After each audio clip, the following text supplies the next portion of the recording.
60,000 armed Christians were on their way to reclaim Jerusalem from the infidel. Between 1095 and 1291 AD, the Pope launched 7 bloodbaths called the Christian Crusades, torturing, burning, beheading, and mass murdering hundreds of thousands of Muslims and Jews in the name of God. The Pope's brutal soldiers were called Knights Templar, or Knights of the Temple of Solomon, and evolved into today's secretive brotherhood called the Freemasons. Between 1450 and 1700 AD, the Catholic Church followed up their holy terror with the Inquisition. Based on rumors of practicing witchcraft, the Catholic Church hunted down, tortured, and burned alive millions of innocent women at the stake.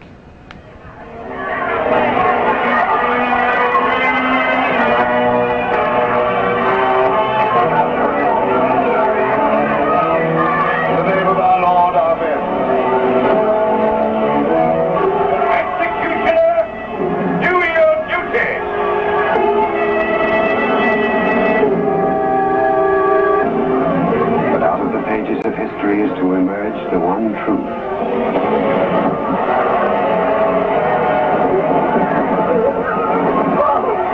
Father, pray for me. And may the angels lead thee into paradise.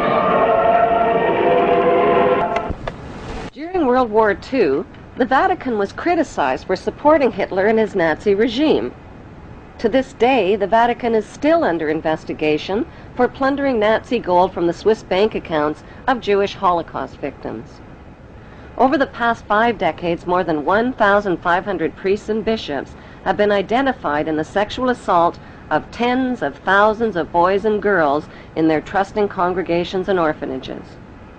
Why is this filthy rich institution preaching spiritual values of poverty and chastity while cardinals, bishops, and priests cover up their crimes of sexual abuse? Why has the Church fought and resisted the compensation claims of their sexually, emotionally, and spiritually traumatized victims? Like Vatican City, London's inner city is also a privately owned corporation or city-state, located right smack in the heart of Greater London. It became a sovereign state in 1694 when King William III of Orange privatized and turned the Bank of England over to the bankers. By 1812, Nathan Rothschild crashed the English stock market and scammed control of the Bank of England. Today, the city-state of London is the world's financial power center and the wealthiest square mile on the face of the earth. It houses the Rothschild-controlled Bank of England, Lloyd's of London, the London Stock Exchange, all British banks, the branch offices of 385 foreign banks, and 70 U.S. banks. It has its own courts, its own laws, its own flag, and its own police force. It's not part of Greater London or England or the British Commonwealth and pays no taxes. The city-state of London houses Fleet Street's newspaper and publishing monopolies. It is also the headquarters for worldwide English Freemasonry and headquarters for the worldwide money cartel known as the Crown. Contrary to popular belief, the Crown is not the royal family or the British monarch. The Crown is the private corporate city-state of London. It has a council of 12 members who rule the corporation under a mayor called the Lord Mayor. The Lord Mayor and his 12-member council serve as proxies or representatives who sit in for 13 of the world's wealthiest, most powerful banking families. This ring of 13 ruling families includes the Rothschild family, the Warburg family, the Oppenheimer family, and the Schiff family. These families and their descendants run the Crown Corporation of London. The Crown Corporation holds the title to worldwide Crown land in Crown colonies like Canada, Australia, and New Zealand. The British Parliament and the British Prime Minister serve as a public front for the hidden power of these ruling Crown families. Like the city-state of London and the Vatican, a third city-state was officially created in 1982. That city-state is called the District of Columbia and is located on 10 square miles of land in the heart of Washington. The District of Columbia flies its own flag and has its own independent constitution. Although geographically separate, The city-states of London, the Vatican, and the District of Columbia are one interlocking empire called Empire of the City. The flag of Washington's District of Columbia has 3 red stars, one for each city-state in the 3-city empire. This corporate empire of 3 city-states controls the world economically through London's inner city, militarily through the District of Columbia, and spiritually through the Vatican.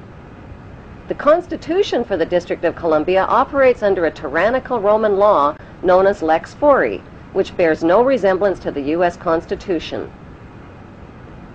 When Congress passed the Act of 1871, it created a separate corporate government for the District of Columbia.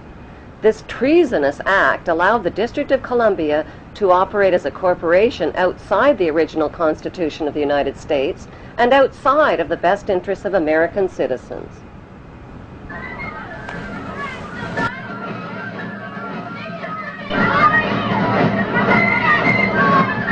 A sobering study of the signed treaties and charters between Britain and the United States exposes a shocking truth. The United States has always been, and still is, a British Crown colony. King James I was famous not for just changing the Bible into the King James Version, but for signing the first Charter of Virginia in 1606. That charter granted America's British forefathers a license to settle and colonize America. The charter also guaranteed that future kings and queens of England would have sovereign authority over all the citizens and colonized land in America stolen from the Indians. After America declared its independence from Great Britain, the Treaty of 1783 was signed. That treaty specifically identifies the King of England as the Prince of the United States and contradicts the belief that America won the War of Independence. Although King George III of England gave up most of his claims over his American colonies, he kept his right to continue receiving payment for his business venture of colonizing America. If America had really won the War of Independence, they would never have agreed to pay debts and reparations to the King of England. When Congress passed the 13th Amendment to the Constitution, the U.S. President was made subservient to the King of England. The 13th Amendment is called the Title of Nobility Amendment and forbids U.S. presidents and their officials from using royal titles like king or prince or baron. For some mysterious reason, the 13th Amendment, which was ratified in 1810, no longer appears on current copies of the Constitution. America's blood-soaked War of Independence against the British bankrupted America and turned its citizens into permanent debt slaves of the king. In the War of 1812, the British torched and burned to the ground the White House and all U.S. government buildings and destroyed ratification records of the U.S. Constitution. 1 century later, a corrupt U.S. Congress committed the biggest theft in world history. They passed Paul Warburg's Federal Reserve Act in 1913, handing over America's gold and silver reserves and total control of America's economy to the Rothschild banksters. Most Americans still believe that the Fed, or Federal Reserve, is the government. It is not. The Fed is a privately owned banking system whose majority Class A shareholders are the Rothschilds, Warburgs, Kuhn and Loeb, J.P. Morgan, Rockefeller, Israel Seif, and the Lehman Brothers. This private banking cartel is the Fed and is never audited and never pays taxes. They print and design America's money, which displays their symbols of an Egyptian pyramid, a Masonic all-seeing eye, and the words "In God We Trust." Who exactly is the God they trust? They also collect American taxpayers' money through the IRS. Then they loan it back again with interest to pay for roads, bridges, and other public works.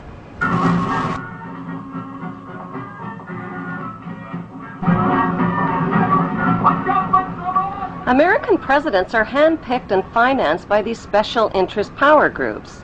Like George W. Bush, John Forbes Kerry, whose initials are JFK, is a member of Yale University's Skull and Bones Brotherhood. The Forbes part of John Kerry's name identifies his descendancy from Captain Robert Bennett Forbes, who was a drug runner for the Rothschilds' opium drug trade with China in the 1800s. Most U.S. citizens believe that the United States is a country and that the President is the most powerful man on earth. The United States is not a country. It is a corporation, and the President is President of the Corporation of the United States.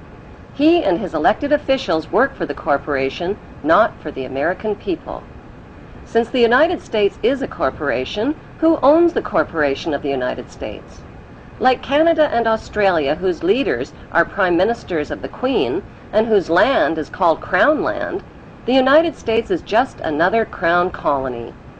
Crown colonies are controlled by the empire of 3 city-states. At the center of each city-state is a towering, phallic-shaped stone monument called an obelisk that points skyward. In D.C. city-state, the obelisk, known as the Washington Monument, was dedicated to Freemason George Washington by the Freemason Grand Lodge of the District of Columbia.